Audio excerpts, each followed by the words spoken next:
Bonjour honorable Wemba. Bonjour. Vous êtes sur Congo Direct, le rassemblement a réquisé Eden Kodjo. Vous ne voyez pas que vous donnez un retard au processus?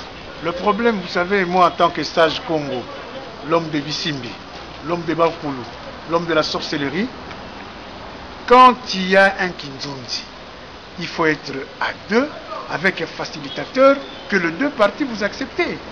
Monsieur Eden Kodjo, on le connaît. Monsieur Eden Kodjo, souvenons-nous de lui. C'est lui qui a fait partir le Maroc il y a 30 ans par rapport au Polisario.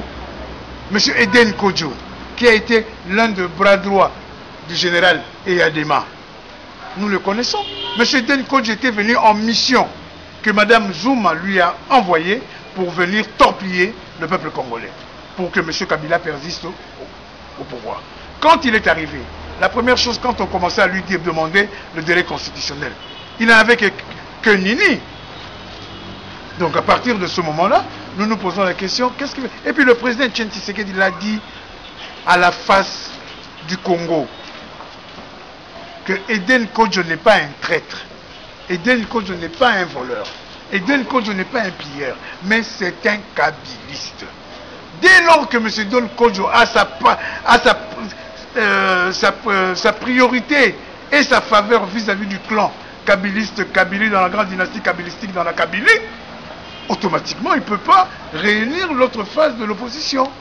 C'est pour cela, pour nous, M. Eden Kodjo n'existe plus. D'ailleurs, en tant qu'Africain, il devait se rendre compte et puis partir.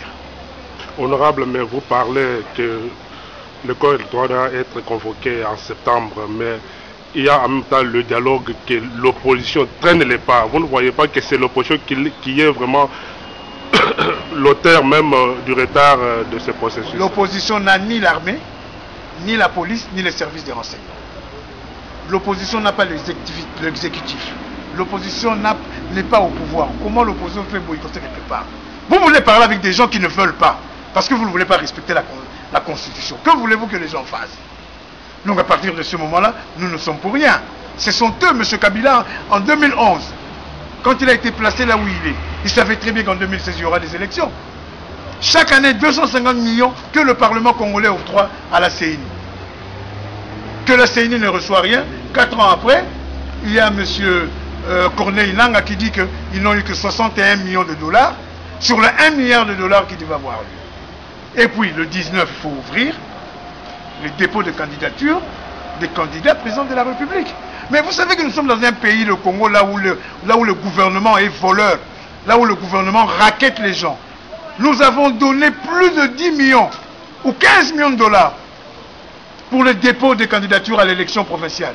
Jusqu'aujourd'hui, ils ne le remboursent pas, ils n'en parlent pas. Nous sommes partis à la DGDA, à la DG... ce machin-là, comment ça s'appelle encore, des girades. Ils nous ont dit que tout l'argent, ils l'ont transmis au trésor public à travers son compte de la Banque centrale. Mais qu'ils nous remboursent. Le MPCR a déboursé plus de 35 000 dollars. Jusqu'à ce jour que nenni. Cet argent-là doit maintenant bénéficier aux intérêts. Et dans pas longtemps, on va aller porter plainte contre le gouvernement congolais pour malhonnêteté et pour confiscation d'argent d'autrui. Alors aujourd'hui, que faire? Parce que la majorité dit que non, c'est l'opposition qui traîne les pas. Alors vous parlez de convocation des scrutins. Et que faire aujourd'hui pour, n'est-ce pas, qu'il y ait une avancée significative? Quand Jean-Claude Wemba avait demandé le dialogue en 2013, fin 2012, début 2013, Monsieur Nixon, c'est vous qui m'avez interviewé.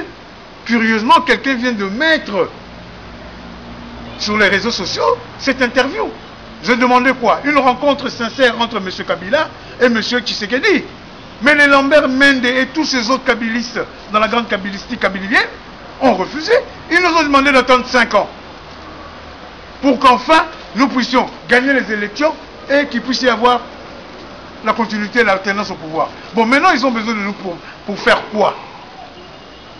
Le peuple congolais n'attend qu'une seule chose: que M. Kabila quitte le pouvoir après les élections, dans le délai constitutionnel, ou le 20 décembre. Point barre. Les restes là, vous savez, l'organisation de la francophonie, que la CENI à demander leurs experts en matière électorale sont arrivés. Et qu'est-ce qu'ils ont dit? Que les élections peuvent avoir lieu dans le délai. Parce que l'enrôlement dans tout le Congo ne fera que 4 mois.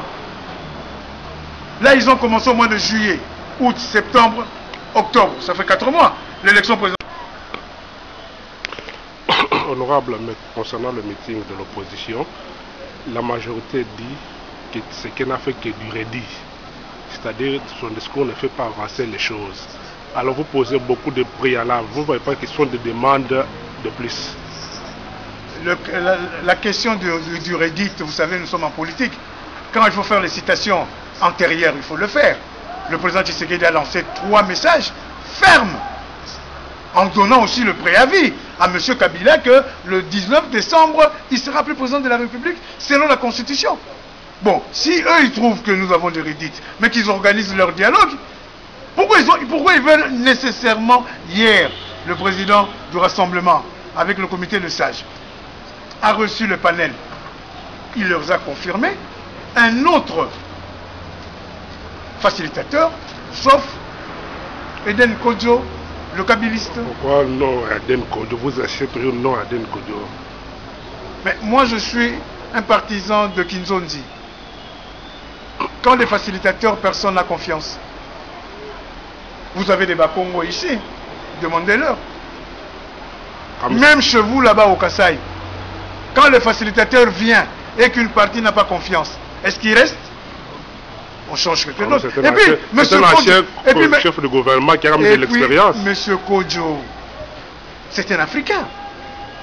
Quand on ne veut pas de lui dans une autre fraction, pourquoi il reste? Il doit partir quand même. C'est un Africain. On ne veut pas de vous, partez.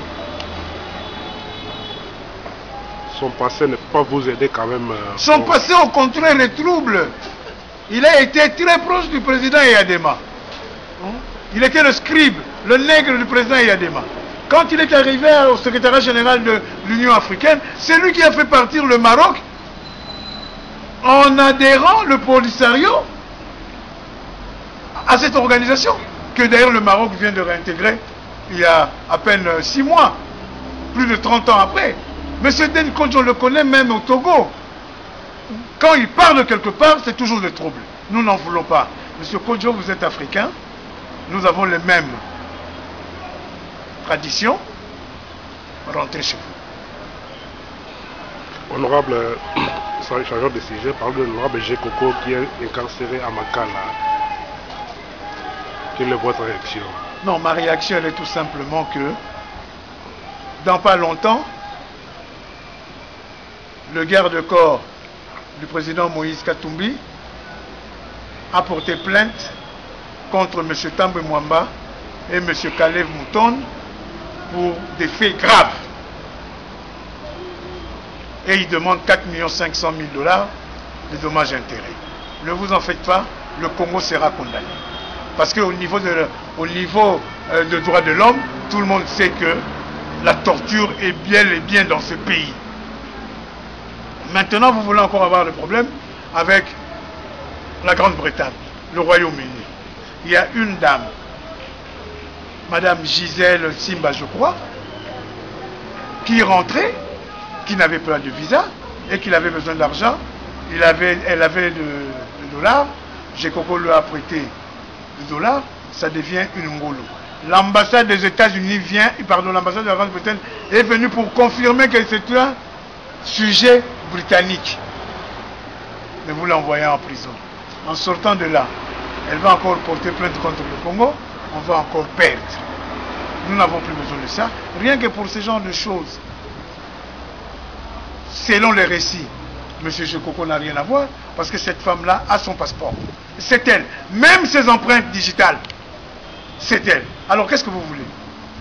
Tout ça, si vous voulez que Gekoko que vous puissiez régler le compte politique à Gekoko, libre à vous, mais le 19 décembre 2016, tous ces procès alambiques, abracadabrante, politiciennes et tout consort, sera balayé d'un revers de main, comme a dit le président du Rassemblement, le Likol, Etienne Tshisekedi Wamulumba.